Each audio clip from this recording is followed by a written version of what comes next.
21 minutes after the hour of 6 o'clock. It's the Now Morning Show, and I'm here, Natalee Legore. We're ready. Sparrow said the children go to school and learn well. Well, boy, we were in a bind online, and right now, back in the physical classrooms, I don't think at this point we've got a really good picture as to how that has been working out. So let's welcome the president of the Trinidad and Tobago Unified Teachers Association, Mrs. Antonia Tekah De Freitas, to talk to us about just how the teachers have been, making that transition back to the physical classrooms. Good morning to you, Mrs. Tekah De Freitas. Good morning, Natalie. Good morning to your viewers and your listeners. Thank you for having me. You're most welcome. So just talk to us about, since the 4th of October to now, what that first week and a few days have been like. Well, what we need for the students and the teachers who returned to Forms 4, 5, and 6 was a level of frustration. That's the best word to sum it up in the first instance. Wow. And part of the students in the first instance, there are some of the students from my class who are in the physical space, and I am at home for whatever reason, and we are not receiving the same quality education because when a teacher goes to school, she can't plug in the device because there's either no internet connectivity, poor bandwidth, or even no electricity. So I am not able to pick up on what is being delivered. And then later on last week, we heard that instructions were being given by the ministry that you were not to engage the students at home, only teach those in front of you. So what added to the frustration of the teachers is that while students doesn't agree with that simultaneous teaching, some of them were trying. And you're being told directly now, focus on the ones in front of you, don't focus on those at home. Now these are examination classes, Natalie. Students who are preparing for the CSEC and CAPE examinations. Yeah. So our teachers, knowing that this was the first face-to-face engagement where these students had the labs to do, practicals, SBAs, CVQ work, VAPA work, and you don't have your whole class in front of you, that was frustrating. You know what, Mrs. Tekah De Freitas, I know that online for the last year during the pandemic was rather difficult, and that a lot of children weren't online a lot of the times. But I think the results from the not only the SCA but the CXC and CAPE told us that we did fairly well, I would say. Even if we had, I know that we had some drops in some of the subjects, but overall we didn't do as badly as we had feared. But something I was curious about, when we had this simultaneous teaching, those in front of us and those who were on Zoom, were those children on Zoom or Google Classrooms expected to stay on for the entire from 8 to 3? There is no telling, because they would have been timetabled in the same timetable as the ones in the physical space. However, whilst the expectation would have been that they would have stayed, there's no guarantee that they would have stayed. Because if my timetable says Monday morning from 8 to, let's say, 9:30, I am doing mathematics, and like I said, some of my classmates are out, I have no reason really, especially if I know when Miss is doing my mathematics class, there's no connectivity, no electricity, etc., etc. So the expectation that you would have this kind of simultaneous teaching is not only affecting the educators, it's also affecting the students. And tutors' position is you cannot and should not be discriminating against our students in this particular manner. You are going against the grain of the UN Convention on the Rights of the Child. You are going against the principles of, by you I mean the state, you are going against the principles on the UN Convention against discrimination in education.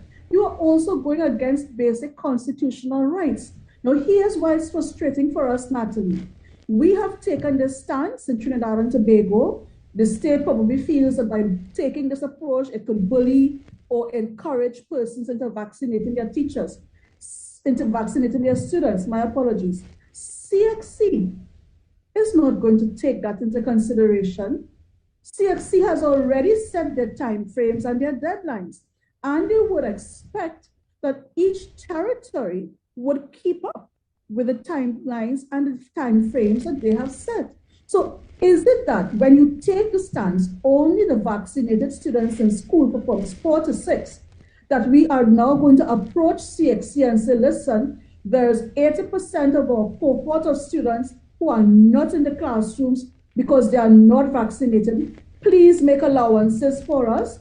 This is not like what happened in St. Vincent last year, Natalie, with the volcanic eruption, where you had a natural disaster. And it was really and truly unpredictable. So is that the figure, Mrs. Tekah De Freitas, is that the figure in terms of children who are not in the physical classrooms, 80%?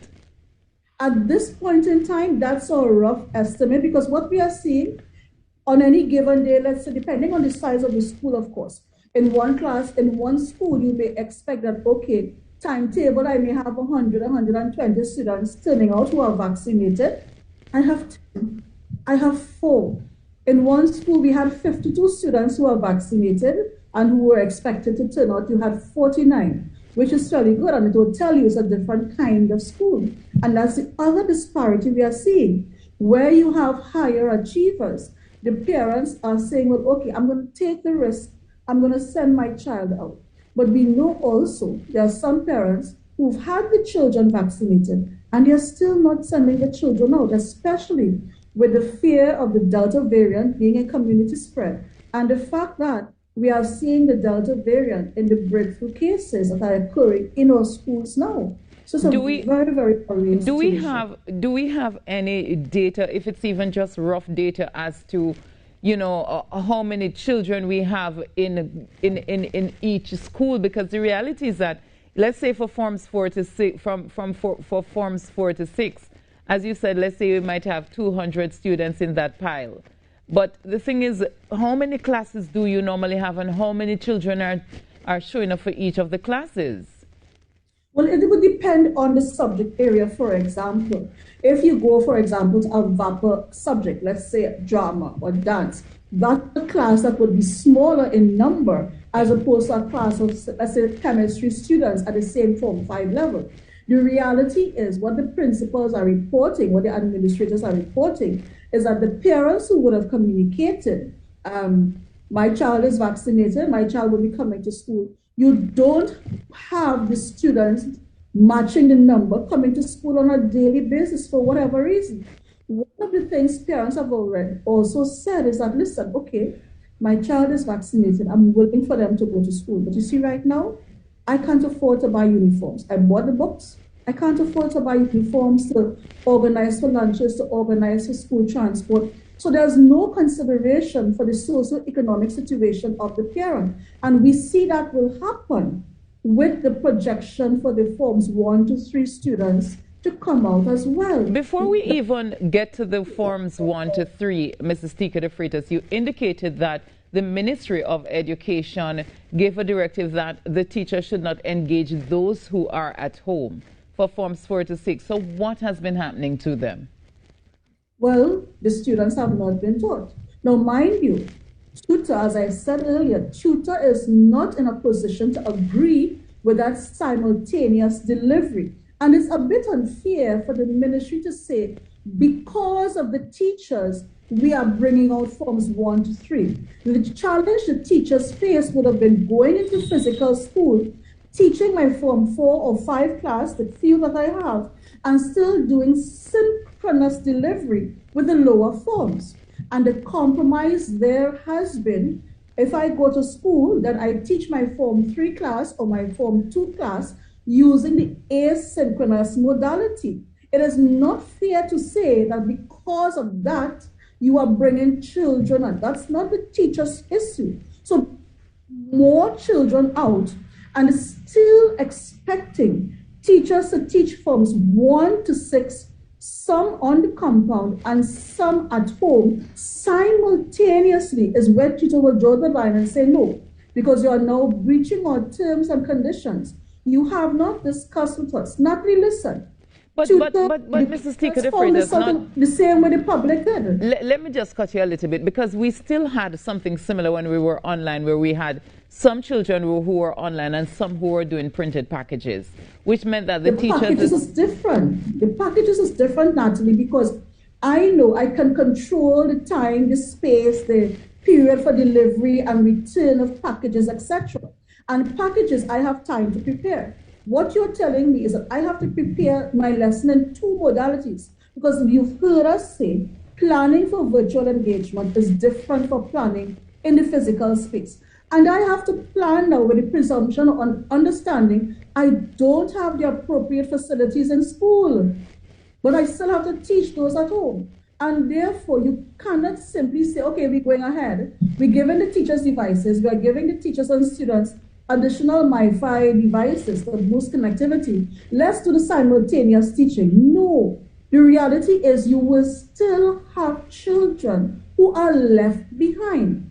Our position is we are not against vaccination, Natalie. Don't get us wrong. You're just not against vaccinating students. You believe as a parent, that's your choice, fine. But our position is do not divide the students and create higher levels of inequity because the state feels they want to get a policy rolled out and make a point. All right, let us start, Mrs. Tekah De Freitas. So we're at this junction where the children were at home and they were at home online, and we saw the issues we have with that. Is TTUTA in support of all the children coming back out to school vaccinated, yes or no, so that you can get rid of the discrimination that you spoke about, that you think the government is breaching under the UN Convention? Will TTUTA support all the children coming back out to school? Definitely, we recognize our students need to come back out, but I want to say this. When we met with the Minister of Education in September, on the 14th of September, we were told that the 4, 5, and 6 would be returning on October 4th. And the projection at that time in the meeting was that the forms 1 to 3, that's a next year thing. So in our mind, we have enough time. Make sure your schools are safe, have all protocols, make sure we adjust the curriculum, make sure everybody has devices. In our mind, based on what was said at that meeting, you had time to adequately plan and prepare. Because we know the students have to return to school, and we are glad for it. But when you rush and you make a political decision, and we are not hearing from the CMO. How is it political? The Minister of Health is safe. How is the decision to send the children back out to school political? Well, we have heard the Prime Minister, we have heard it said that you want to vaccinate the children. You want to vaccinate the population to reopen the economy, which is understandable. There can be no disagreement about that. But when TTUTA sits in a meeting with officers of the Ministry of Education on the Thursday, and that point about children returning to school is not made, is not raised, you hear it in Parliament on Friday, and the Minister of Education says, well, I am authorized to say, isn't the Minister of Education under the law supposed to be the one that will determine how the schools will operate, how the curriculum is delivered, etc.? So at one point in time, did it move from under that jurisdiction to under the authority of another? But isn't it also true that you're supposed to be meeting with TTUTA in a few days? I mean, sorry, the Ministry of Education. At 7:28 p.m. on Saturday, TTUTA received an email from the Ministry of Education inviting to a meeting tomorrow at 3. The topic for the meeting is reopening of schools. Now, Natalie, that's not an agenda. That does not tell us what is to be discussed, and therefore we don't know how we are to prepare. So our thing is the Ministry of Education needs to send TTUTA a firm agenda so that we can say, listen, these are the issues that we want to address within this context.